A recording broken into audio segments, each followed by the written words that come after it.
नमस्ते जी। वैदिक राष्ट्र में आपका स्वागत है। आज का हमारा विषय है वेदों के आचरण से ही मनुष्य को अभ्युदय एवं निश्रेयस प्राप्त होते हैं। आज के इस लेख के लेखक हैं वैदिक विद्वान मनमोहन कुमार आर्य, देहरादून से। आइए विषय की ओर चलते हैं। हमें मनुष्य जीवन जन्म जन्मांतरों के दुखों से निवृत्त सर्वथा होने के लिए एक अनुपम साधन मिला है। यह हमें परमात्मा द्वारा प्रदान किया गया है। माता पिता, सृष्टि तथा समाज हमारे जन्म, इसके पालन और उन्नति में सहायक बनते हैं। हमें अपने जीवन के कारण व उद्देश्यों पर विचार करना चाहिए। इस कार्य में वेद व वैदिक साहित्य हमारे सहायक होते हैं। वेद के बिना व वैदिक साहित्य के हम मनुष्य जीवन के सभी रहस्यों को भली प्रकार से नहीं जान सकते।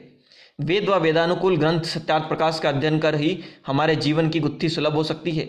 वेदाध्ययन से ही ज्ञात होता है कि हमारा यह संसार तीन अनादि नित्य पदार्थों ईश्वर, जीव और प्रकृति से मिलकर बना है, संचालित हो रहा है।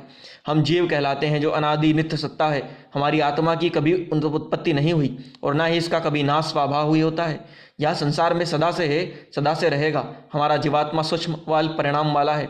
मनुस्मृति में इसका प्रमाण बताते हुए कहा गया है कि सिर के बाल के अग्रभाग के यदि 100 टुकड़े कर दिए जाएं तो उसी 100वें टुकड़े के भी 100 भाग किए जाएं तो जो बाल का अग्रभाग बचता है उसके 10,000वां जो हिस्सा है उसके बराबर है, और उससे भी सूक्ष्म है हमारा जीवात्मा।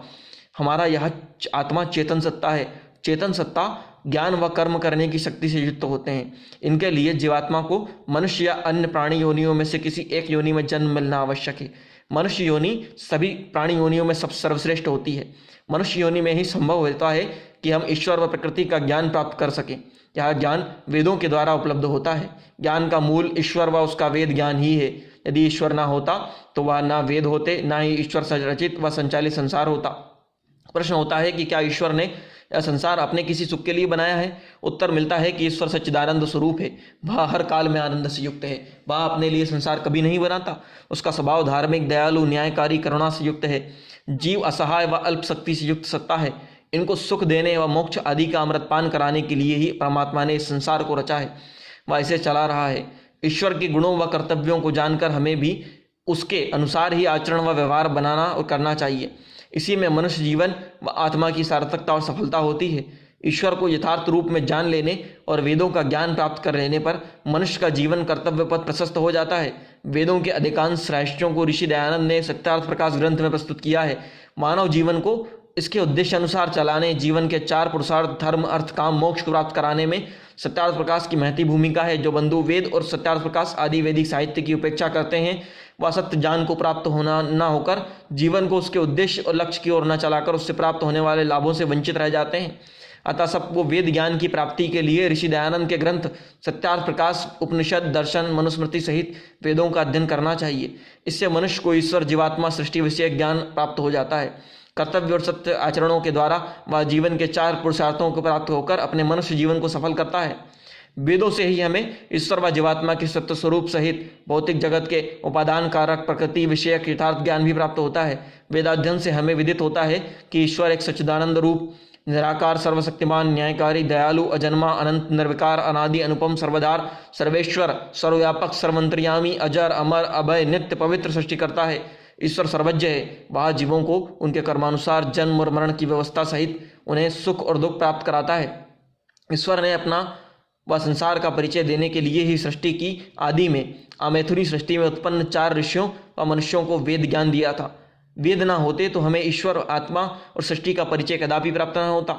हमें संसार की आदि भाषा, जो सभी भाषाओं की जननी है, वह भी परमात्मा से वेदों के द्वारा ही मिली है। वेदों की भाषा संस्कृत संसार की सबसे उत्तम भाषा और सर्वोत्कृष्ट भाषा है। इसका ज्ञान, इसका अध्ययन कर ही प्राप्त किया जा सकता है। हमारे समस्त ऋषि और विद्वान इस वेद भाषा व वेद ज्ञान को सर्वोत्तम और आनंददायक ज्ञान अनुभव कर अपना समस्त जीवन वेदाध्ययन एवं वेदाचरण में ही व्यतीत किया करते थे। ऋषि दयानंद ने हमें वेदों के प्राय सभी रहस्यों से अपने वेद प्रचार, उपदेशों, जीवन चरित्र और अपने ग्रंथों सत्यार्थ प्रकाश, ऋग्वेद भाष्य भूमिका, संस्कार विधि, आर्याभिविनय, वेद भाष्य आदि के माध्यम से परिचित और उपलब्ध कराया है। इस समस्त साहित्य का अध्ययन करने सहित उपनिषद, दर्शन, मनुस्मृति आदि प्राचीन ग्रंथों का अध्ययन कर हम मानव जीवन को सुखी और उन्नत बना सकते हैं। ऐसा करते हुए हम आत्मा को ईश्वर की उपासना से होने वाले सुख और आनंद का अनुभव भी कर सकते हैं। वेदाध्ययन व वेदों के अनुसार आचरण करने से मनुष्य की आत्मा की उन्नति होकर उसे इस जीवन में सुख और परजन्म में सुखद परिस्थितियां और उत्तम परिवेश प्राप्त होता है, जो उसे अमृत व मोक्ष की ओर ले जाता है। अतः मनुष्य को वेदाध्ययन अवश्य ही करना चाहिए। ऐसा करते हुए वेदानुसार जीवन व्यतीत करते हुए उसे अपने देश, समाज और परिवार के प्रति कर्तव्यों को पूरा करना चाहिए। जो मनुष्य वेदों का अध्ययन और उनके अनुसार आचरण करते हैं वह आत्मा को क्लेश रहित उत्तम अवस्था को प्राप्त करते हैं। जो मनुष्य वेदों से दूर रहते हैं, उनकी आलोचना करते हैं, मत मतांतरों की बातों में फंसे रहते हैं, उनकी आत्मा वेद ज्ञानियों के समान उन्नत नहीं होती। इस जन्म में तो वह पूर्वजन्म के कर्मों के कुछ फल भोग सकते हैं, परंतु परजन्म अर्थात मृत्यु के बाद का जीवन श्रेष्ठ योनि और उत्तम सुखों से युक्त नहीं होता। हमारा परजन्म उन्नत और सुखी तभी बनता है जब हम अपने वर्तमान जन्म में वेदानुसार जीवन व्यतीत करते हुए शुभ, श्रेष्ठ व उत्तम कर्मों को करें। वेदानुकूल शुभ और पुण्य कर्मों का फल ही जन्म जन्मांतरों में सुख और उन्नति हुआ करता है, और वेदों की शिक्षाओं के विपरीत आचरण व व्यवहार करने का परिणाम वर्तमान व परजन्म में दुख और पतन हुआ करता है। यह युक्ति एवं तर्क से सिद्ध सिद्धांत है। सत्यार्थ प्रकाश को पढ़कर इन बातों को जाना जाता है और अपना सुधार किया जाता है। इसी उद्देश्य से ऋषि दयानंद जी ने सत्यार्थ प्रकाश आदि ग्रंथों को लिखा है। सत्यार्थ प्रकाश मनुष्य को जो है ज्ञानवान बनाती है, इसीलिए सत्यार्थ प्रकाश का अध्ययन करना चाहिए। इससे मनुष्य सत्यार्थ प्रकाश को पढ़ने के बाद वेद, परमात्मा और मोक्ष की प्राप्ति के साधनों से जोड़ सकता है, उन्हें प्राप्त कराने में सहायक होता है। अतः सबको सत्यार्थ प्रकाश का अध्ययन, वेदाध्ययन का लाभ उठाना चाहिए।